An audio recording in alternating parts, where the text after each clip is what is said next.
L'Afrique commence déjà à ressentir un deuxième réveil, lorsqu'elle prend conscience que l'indépendance politique n'a pas été suivie d'une indépendance économique et que l'Afrique continue d'être exploitée par des méthodes néocoloniales, les anciennes métropoles ayant accordé l'indépendance politique à leurs anciennes colonies, mais continuant à vivre à leurs dépens. Cette prise de conscience s'enracine actuellement sur le continent africain. Nous le ressentons quotidiennement à travers nos nombreux contacts avec les pays africains. La Russie a aidé l'Iran. La Russie a aidé l'Égypte. La Russie a aidé la France. La Russie a aidé certains pays de l'Afrique de l'Ouest actuellement où je vous parle.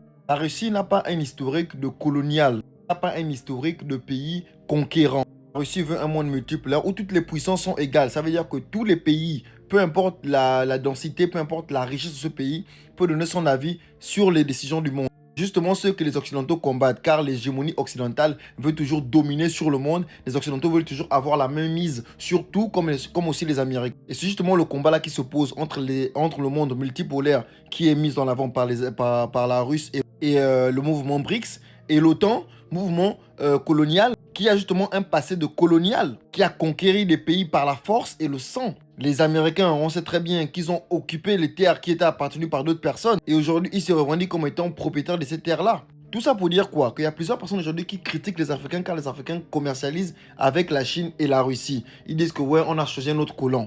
Mais en fait, il faudrait comprendre.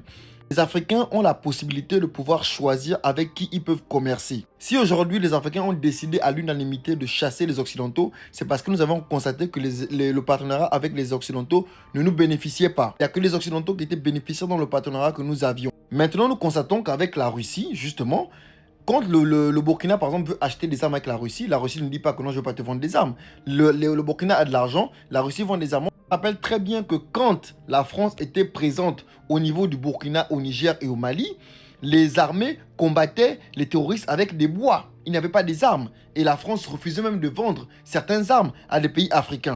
Pourquoi les Africains n'ont pas besoin d'armes létales pour se défendre? Ils doivent se défendre avec les bois. Aujourd'hui, si on a des partenaires qui nous servent, qui nous rendent des services, avec qui on peut commercialiser, on voit comment l'armée du Burkina est en train de se développer, la mer du Mali est en train de se développer, les routes sortent, les hôpitaux sortent de terre. Mais comment est-ce que vous voulez qu'on puisse cracher sur la Russie en fait? Attention, je suis pas aussi en train de dire que la Russie sera nos dieux. Non, non, pas du tout. Tant que la Russie et les Africains feront des partenaires gagnants-gagnants, ça restera toujours comme ça. En fait. Et dès lors qu'on va voir que les Russes aussi veulent vouloir se comporter comme des Occidentaux, on les chassera de la même manière qu'on a chassé les Occidentaux.